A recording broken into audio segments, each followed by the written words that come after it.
नमस्कार साथियों, स्वागत है आपका अपने YouTube channel the math music में। दीक्षा ऐप पर एक अति महत्वपूर्ण प्रश्न, प्रारंभिक साक्षरता में आकलन।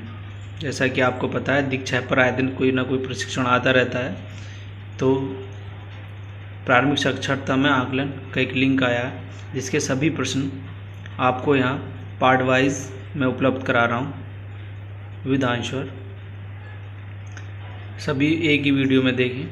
ये भाग 6 हैं। इसके भाग 5 आकलन के रिकॉर्ड और उनका संप्रेषण में कोई प्रश्न नहीं है।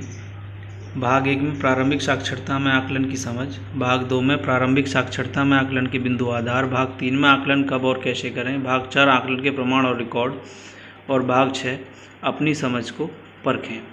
इन पार्टों में प्रश्न उत्तर हैं, जिनके उत्तर मैं आपको दिखाने जा रहा हूँ। भाग 1 का पहला प्रश्न आपके सामने, आपके अनुसार क्या अशोक का हर साल होने वाला आकलन ठीक तरीके से हुआ था? सबसे सटीक विकल्प चुनिए।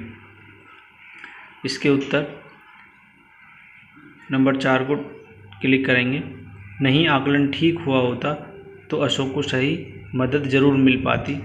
सबमिट करेंगे। नेक्स्ट क्वेश्चन आएगा, प्रारंभिक भाषा शिक्षा में आकलन किस लिए और किस प्रकार का होना चाहिए? आपको जो भी विकल्प ठीक लगे उसको चुनिए। इसमें तीसरा और चौथा सही है। टिक कर हमें सबमिट बटन दबाना है और आपको अगला प्रश्न प्राप्त होगा। आपके अनुसार आकलन के मुख्य उद्देश्य क्या होने चाहिए? आपके सामने विकल्प दिए हुए हैं, आप विकल्पों को पढ़ेंगे और टिक करेंगे। दूसरा, चौथा और छठा विकल्प सही है। इन विकल्पों को टिक करके आपको सबमिट बटन क्लिक करना है। 3 साल के एक बच्चे को कहानी की किताब पढ़ने के लिए क्या कहकर मनाएंगे? आपके पास 4 विकल्प हैं। इनमें से दूसरा विकल्प सही है। इस किताब के चित्र तुम्हें अच्छे लगेंगे, और इसे क्लिक कर आपको सबमिट बटन दबाना है। भाग 2 में प्रश्न नंबर, आपके अनुसार प्रारंभिक भाषा शिक्षण में आकलन के आधार क्या हो सकते हैं? उचित विकल्प और विकल्पों को चुनिए। इसका विकल्प पहला और तीसरा सही है। इन विकल्पों को टिक कर आपको सबमिट बटन दबाकर आगे बढ़ना है। अगला क्वेश्चन, आपके अनुसार स्क्रीन पर दिखाए गए बिंदु क्या दर्शाते हैं? इन बिंदुओं को ध्यान से पढ़ना है और जो सटीक आंसर है आपको इसको टिक करना है। इसके सभी विकल्प सही हैं। बच्चे की क्षमताएं, पढ़ने लिखने के सार्थक मौके, भाषा सम्मत कक्षा का विवरण, भाषा सीखने उद्देश्य, आकलन के पहलू। अगला प्रश्न है, हिंदी में सुनी गई बात, कविता, खेल, गीत, कहानी आदि अपने तरीके और भाषा में कहने सुनने के अवसर उपलब्ध हों। तो इसके विकल्प तीनों ही सही हैं। आपको तीनों विकल्पों को टिक करके सबमिट बटन क्लिक करना है। आगे नेक्स्ट क्वेश्चन, तरह तरह की कहानियों, कविताओं और चित्रों के आधार पर अनुमान लगाकर पढ़ने के अवसर उपलब्ध हों। इस अवसर की मदद से आप किन बिंदुओं का आकलन कर सकते हैं? इसमें तीनों ही बिंदु सही हैं। तीनों को क्लिक करना है आपको और सबमिट बटन दबाना है। अब आता है भाग 3 का प्रथम प्रश्न, प्रारंभिक साक्षरता में जहां बच्चे अभी भाषाई कौशल सीखने की शुरुआत कर रहे हैं, बच्चों की क्षमताओं का आकलन करने के कौन कौन से उपाय अपनाए जा सकते हैं? इसमें ये 6 उपाय हैं, सभी अपनाए जा सकते हैं। इन पर टिक कर आपको सबमिट बटन क्लिक करना है। आपके अनुसार इस स्थिति में आकलन कैसे किया जा सकता है? 4 विकल्प आपके सामने दिए गए हैं। इसका पहला, दूसरा और तीसरा विकल्प सही है। इन तीनों विकल्पों को चुनकर आपको सबमिट बटन क्लिक करना है। अगला क्वेश्चन, आपके अनुसार प्रारंभिक साक्षरता का आकलन करने के लिए कौन कौन सी तकनीक अपनाई जा सकती हैं? इसमें 5 तकनीक हैं और इसमें पहली, दूसरी, चौथी और छठी तकनीकें सही हैं। इन पर क्लिक कर आपको सबमिट बटन दबाना है। अगला प्रश्न है, आप मनोज सर और ज्योति मैडम से सहमत हैं क्या? बच्चों को अपने कौशल के प्रदर्शन की छूट दी जा सकती है। स्क्रीन पर दिए विकल्पों में सभी संभव जवाबों को चुनें। तो इसका पहला जवाब और पांचवा जवाब बिल्कुल सही है।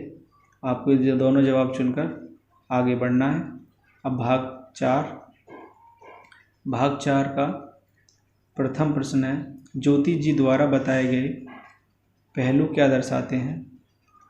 4 पहलू दिए गए हैं, इनमें से 3 पहलू सही हैं। इन तीनों पहलुओं को क्लिक कर आपको सबमिट बटन क्लिक करना है और आगे बढ़ना है। आपके अनुसार किसी भी बच्चे के पोर्टफोलियो में किस किस तरह की सामग्री रखी जा सकती है। इसमें सभी उत्तर सही हैं और सभी पर क्लिक कर आपको सबमिट बटन दबाकर आगे बढ़ना है। अगला प्रश्न है, ज्योति जी के द्वारा किए गए आकलन के बारे में निम्न में से दी गई कौन कौन सी बातें कहना सही रहेगा। इसमें चारों बातें सही कही हैं ज्योति जी ने और चारों को क्लिक कर हमें सबमिट बटन दबाना है। अब चलते हैं अगले भाग पर, भाग 6। इसमें 7 प्रश्न हैं। प्रश्न नंबर 1 आप देख सकते हैं, आपके द्वारा स्क्रीन पर दिखाया गया है। इनमें से सही विकल्प चुनने हैं। इसमें पहला, दूसरा और तीसरा विकल्प सही है। तीनों को चुनकर हमें सबमिट बटन दबाना है। अगला प्रश्न आ जाएगा। ये प्रश्न नंबर 2 है, ध्यान से पढ़ें और इसके विकल्प चुन सकते हैं आप। इन विकल्पों में पहला, तीसरा, चौथा, पाँचवा, छठा और 7वां विकल्प सही है। इनको चुनकर आपको सबमिट दबाना है। प्रश्न नंबर 3 है आपकी स्क्रीन पर। प्रश्न पढ़ के विकल्पों को पढ़ना है। इसमें आपके 3 विकल्प सही हैं, दूसरा, तीसरा और चौथा।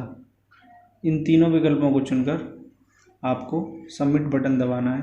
अगला प्रश्न आता है प्रश्न नंबर 4। इसमें आप एक से अधिक विकल्प भी चुन सकते हैं। प्रश्न पढ़ेंगे ध्यान से, विकल्प पढ़कर आपको चुनना है। इसमें आपके पहला, दूसरा और चौथा विकल्प सही है। इन तीनों ऑप्शन को क्लिक कर आपको सबमिट बटन दबाना है। क्वेश्चन नंबर 5 आएगा।